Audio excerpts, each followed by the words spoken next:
আসসালামু আলাইকুম ভিউয়ার্স। এই যে আমি আপনাদের সাথে শেয়ার করছি আমের আচার। এইরকমভাবে আমি আচার বানাই। এই আচারটা আমার খুব পছন্দ, আমার হাজবেন্ডও খুব পছন্দ করে। এরকমভাবে আচার বানিয়ে একবার খেয়ে দেখবেন, লোভ ছাড়তেই পারবেন না, বারবার খেতে ইচ্ছে করবে। আচারগুলো দেখেন। চলুন আমরা এখন বানানো শুরু করি। আমি এই যে আম নিয়েছি, আমগুলো বটির সাহায্যে কেটে নিচ্ছি। আপনারা চাইলে ছুরি দিয়েও কেটে নিতে পারেন।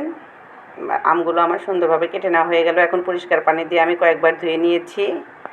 আমগুলো এখন সুন্দরভাবে উঠিয়ে নিচ্ছি। উঠিয়ে আমি এই যে ভুজুরির মেশিন নিয়েছি, এই মেশিনে করে আমি এগুলো সব ভুজুরি করে নেব। একদম চিকন চিকনভাবে, আপনারা চাইলে দা দিয়েও কেটে নিতে পারেন। আমি এই মেশিনের সাহায্যে ভুজুরি করে নিলাম। দেখেন কত সুন্দর হয়েছে। এখন এগুলো আমি দুই ভাগ করছি, কারণ আমি দুই রকমের আচার করব, একটা চিনি দিয়ে আর একটা গুড় দিয়ে। এই যে 1 চামচ লবণ দিলাম। 1 চামচ লবণ দিয়ে আমি এগুলো এখন সুন্দর করে মাখিয়ে রেখে দেব 2 ঘন্টার জন্য। রেখে দিলাম। 2 ঘন্টা পর আসব। এই যে আসলাম, দেখেন আমার আম থেকে কিন্তু বেশ পানি ছেড়ে দিয়েছে।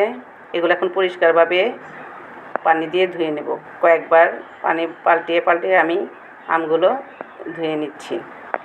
এখন ছাঁকনার সাহায্যে আমগুলো একটু ঝরিয়ে নেব। পানিটা ঝরে যাবে। একটু আলতোভাবে হাত দিয়ে চেপে চেপে আমরা এই পানিটা ঝরিয়ে নেব। তারপরে একটা সুতি কাপড়ের উপর এইভাবে ছড়িয়ে দিবেন, ফ্যানের বাতাসের নিচে দিয়ে দিবেন। আমটা যখন একদম পানি শুষে নেবে তখন রান্না করতে চলে আসবে। এই যে এখন আমরা একটা প্যান নিয়ে নিলাম। এর ভিতরে 3 টেবিল চামচ সরিষার তেল দিয়ে দিলাম। অবশ্যই সরিষার তেল দিবেন। এই যে 2টো শুকনো মরিচ ভেঙে দিলাম, আর কয়েক টুকরা তেজপাতা দিয়ে দিলাম। তেজপাতা দিয়ে এখন ভালোভাবে একটু নেড়ে দেব। ভিউয়ার্স, এইভাবে খেয়ে দেখবেন, আচারটা অনেক মজা লাগে। এখন একটা বিশেষ জিনিস দেব, যেটা আমার খুব পছন্দের, এই যে জিরা দিয়ে দিলাম। এর সাথে দিয়ে দেব কালো জিরা। আচারের সাথে এই দুটো জিনিস আমার খুব পছন্দ। এগুলো আমি আস্ত দিই, এগুলো মশলার সাথেও দেব, তারপরে আস্ত দিলে এর ফ্লেভারটা আমার খুব বেশি ভালো লাগে, আর আচারটা খেতে আরও বেশি মজা লাগে। এখন দিয়ে দিচ্ছি গুড়, ঝোলা গুড়। আমি গুড় দিয়ে এই আচারটা তৈরি করব। অবশ্যই চেষ্টা করবেন গুড় দিয়ে বানাতে। গুড়ের এই আচারটা খেলে একদম মুখে লেগে থাকবে। দেখেন আমি আমগুলো দিয়ে দিলাম।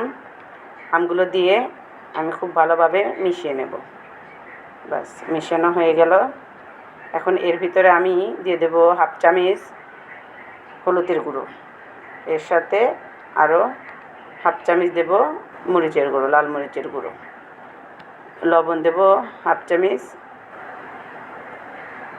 এগুলো এখন ভালোভাবে মিশিয়ে নেব। মিশিয়ে আমি এটা কিছুক্ষণের জন্য ঢেকে দেব, রান্না হোক। ব্যাস, কিছুক্ষণ পর দেখেন কালারটা কত সুন্দর আসছে।